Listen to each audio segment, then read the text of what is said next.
नमस्कार दोस्तों, मैं अमन। आज है 22 जुलाई और चलिए जानते हैं 22 जुलाई से संबंधित कुछ इंपॉर्टेंट अपडेट्स। तो आज का पहला अपडेट्स है नीति आयोग के इंडिया इनोवेशन इंडेक्स 2022 में प्रमुख राज्यों में किस राज्य ने शीर्ष स्थान हासिल किया है। Option A Haryana, option B है महाराष्ट्र, ऑप्शन सी है तेलंगाना और ऑप्शन डी है कर्नाटक। तो यहाँ पर जानते हैं कर्नाटक ने नीति आयोग के इंडिया इनोवेशन इंडेक्स 2022 में प्रमुख राज्यों में शीर्ष स्थान हासिल किया है, जबकि तेलंगाना को दूसरे और हरियाणा को तीसरे स्थान पर रखा गया है। महाराष्ट्र चौथे स्थान पर, उसके बाद तमिलनाडु पाँचवें स्थान पर है। नीति आयोग द्वारा तैयार किया गया इंडिया इनोवेशन इंडेक्स देश के इनोवेशन इकोसिस्टम के मूल्यांकन और विकास के लिए एक व्यापक उपकरण है। तो यहाँ पूछा गया है कि नीति आयोग के द्वारा जारी किया गया इंडिया इनोवेशन इंडेक्स में पहले स्थान पर कौन सा राज्य है। तो आपका सही ऑप्शन होता है डी, कर्नाटक। आज का अगला अपडेट है केंद्र शासित प्रदेश और शहर के राज्यों में भारत नवाचार सूचकांक 2022 में कौन सा शहर या केंद्र शासित प्रदेश शीर्ष स्थान पर है। ऑप्शन ए है दिल्ली, ऑप्शन बी है चंडीगढ़, ऑप्शन सी है गोवा और ऑप्शन डी है पुडुचेरी। तो यहाँ पर जानते हैं चंडीगढ़ ने नीति आयोग के इंडिया इनोवेशन इंडेक्स 2022 में केंद्र शासित प्रदेश और शहर के राज्यों में शीर्ष स्थान हासिल किया है। सूचकांक राज्यों और केंद्र शासित प्रदेशों को उनके बीच स्वस्थ प्रतिस्पर्धा को प्रोत्साहित करने के लिए उनके नवाचार प्रदर्शन पर रैंक करता है। सूचकांक में चंडीगढ़ पहले स्थान पर, दिल्ली दूसरे स्थान पर और अंडमान निकोबार द्वीप समूह तीसरे स्थान पर रहा। तो यहाँ पूछा गया कि केंद्र शासित प्रदेशों में भारतीय नवाचार सूचकांक 2022 में पहला स्थान किसका रहा। तो आपका सही ऑप्शन होता है बी, चंडीगढ़। आज का अगला प्रश्न है हेनले पासपोर्ट इंडेक्स 2022 में भारत की रैंक क्या थी। ऑप्शन ए 67, ऑप्शन बी है 80, ऑप्शन सी है 87 और ऑप्शन डी है 104। तो यहाँ पर जानते हैं हेनले पासपोर्ट इंडेक्स 2022 में 60 देशों में वीज़ा मुक्त पहुँच के साथ भारत 87वें स्थान पर रहा। इसका मतलब है कि भारतीय पासपोर्ट धारक बिना वीज़ा के दुनिया भर के 60 देशों की यात्रा कर सकते हैं। भारतीय पासपोर्ट का मूल्य हालांकि सूचकांक में 50वें स्थान से गिरकर 87वें स्थान पर आ गया है। जापान के पास 193 देशों के वीजा मुक्त पहुंच के साथ दुनिया का सबसे शक्तिशाली पासपोर्ट है। इसके बाद सिंगापुर और दक्षिण कोरिया, जिनके पासपोर्ट धारकों को सूचकांक के अनुसार 192 देशों के वीजा मुक्त प्रदान किया गया है। तो यहाँ पूछा गया है कि हेनले पासपोर्ट इंडेक्स 2022 में भारत की रैंकिंग क्या है। तो आपका सही ऑप्शन होता है सी, 87। पिछले साल जो भारत की रैंकिंग थी वह थी आपकी 85 और इस साल जो है 87 है, अर्थात भारत कुल 60 देशों में अपने केवल पासपोर्ट पर यात्रा कर सकता है। पहले स्थान पे है आपका जापान। जापान के पासपोर्ट धारक कुल 193 देशों में बिना वीज़ा के यात्रा कर सकते हैं और लास्ट पायदान पे आपका आता है अफगानिस्तान। तो ये रहा आपका हेनले पासपोर्ट इंडेक्स 2022 की रैंकिंग। अगला क्वेश्चन है आपका कि दुनिया का सबसे पुराना ज्ञात नर विशाल पांडा कितने साल का था जिसका हाल ही में मृत्यु हो गई है। ऑप्शन ए है 31 साल, ऑप्शन बी है 35 साल, ऑप्शन सी है 43 साल और ऑप्शन डी है 26 साल। तो यहाँ पर जानते हैं 20 जुलाई 2022 को 35 वर्ष की आयु में दुनिया का सबसे बुजुर्ग नर विशालकाय पांडा एन का निधन हो गया। पांडा की आयु 105 वर्ष की मानव आयु के बराबर थी। पिछले कुछ हफ्तों में विशाल पांडा के स्वास्थ्य में लगातार गिरावट देखी जा रही थी क्योंकि उसके भोजन सेवन कम हो रहे थे। उसने आखिरकार खाना बंद कर दिया और उसे इच्छा मृत्यु देनी पड़ी। वह 1999 से ओशन पार्क, एक समुद्री और पशु सुविधा और हांगकांग थीम पार्क में रह रहे थे।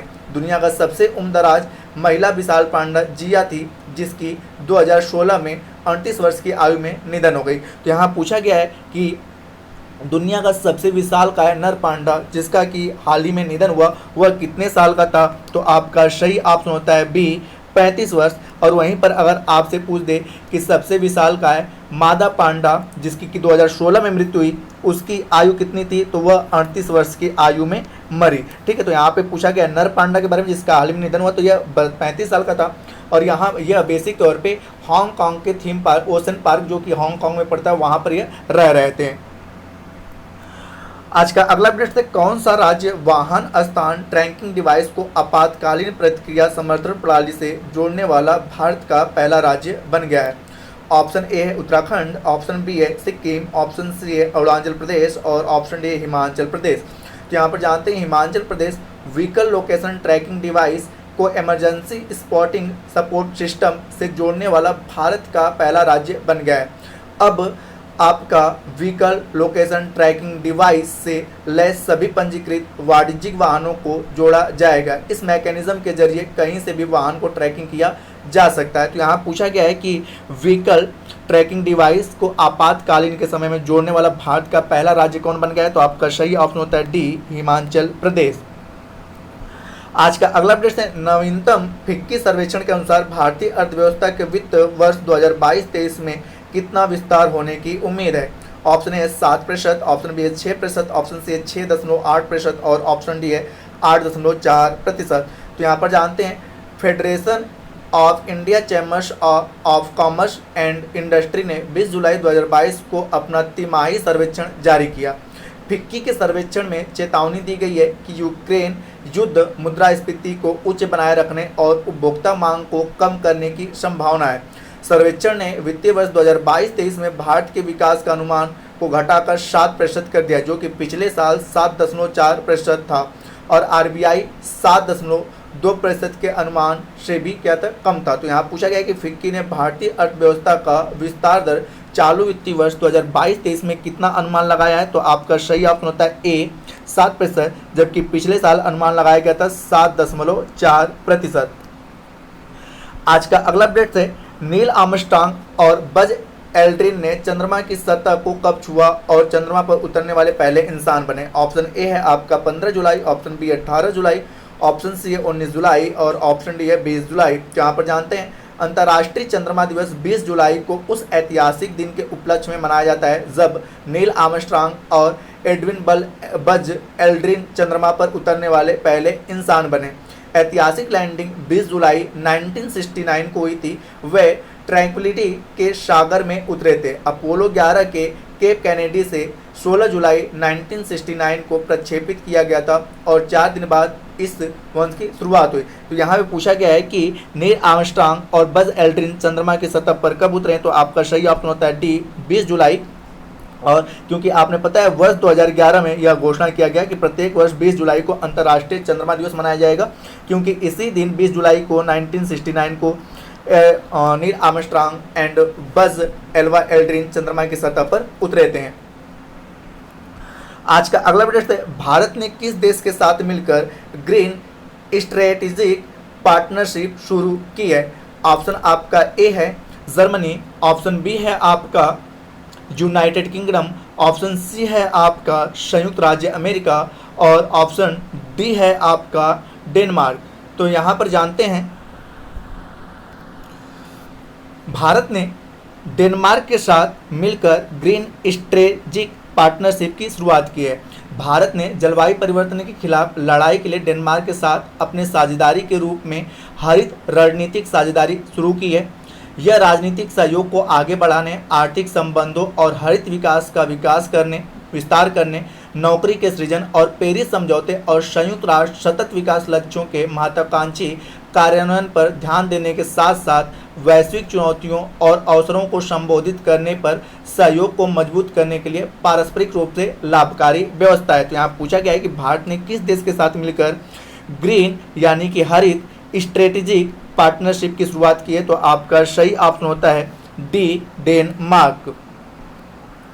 आज का अगला प्रश्न है, हाल ही में गठित निधि खर्च समिति का गठन किस उद्देश्य के लिए हुआ है? ऑप्शन ए प्रायोरिटी सेक्टर लैंडिंग में बदलाव के लिए, ऑप्शन बी है नवीकरणीय ऊर्जा को बढ़ावा देने के लिए, ऑप्शन सी है उपभोक्ताओं को राइट टू रिपेयर देने के लिए और ऑप्शन डी है व्यापारिक सुगमता को बढ़ाने के लिए। तो यहाँ पर जानते हैं कि आपका निधि खरीद समिति का गठन मुख्य रूप से आपका उपभोक्ताओं को राइट टू रिपेयर देने के लिए किया गया है। यहाँ पर जानते हैं भारत सरकार के उपभोक्ता मामलों के मंत्रालय ने सभी गैजेट जैसे कि मोबाइल फ़ोन और लैपटॉप को रिपेयरिंग को एक उपभोक्ता अधिकार बनाने के उद्देश्य से उपभोक्ताओं को राइट टू रिपेयर देने के लिए एक फ्रेमवर्क बनाने की तैयारी शुरू कर दी है।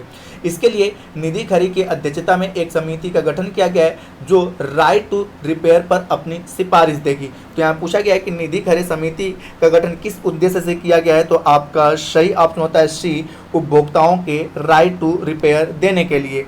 तो दोस्तों पिछले सेशन में आपसे क्वेश्चन पूछा गया था कि एशियाई खेलों का मेज़बानी कौन सा देश करेगा। तो इस बताया गया था आपको कि एशियाई खेलों का आयोजन वर्ष 2022 में किया जाना था और इसका मेज़बान देश था चीन।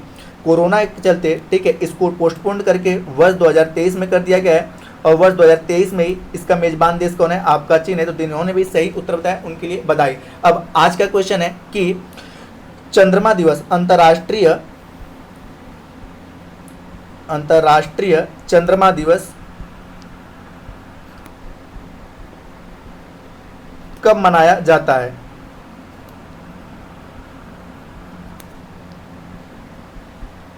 तो इसका आंसर आप हमें कमेंट बॉक्स में दे सकते हैं। तो दोस्तों वीडियो पसंद आया हो तो वीडियो को लाइक करें, कमेंट करें तथा अपने दोस्तों के साथ शेयर करें तथा चैनल पर नए हैं तो चैनल को सब्सक्राइब अवश्य करें। एवं इस पीडीएफ को प्राप्त करने के लिए आप हमारे टेलीग्राम से जुड़ सकते हैं जिसका लिंक वीडियो के डिस्क्रिप्शन में दिया हुआ है। तो वीडियो के अंत तक बने रहने के लिए धन्यवाद। मिलते हैं जल्दी नेक्स्ट वीडियो में।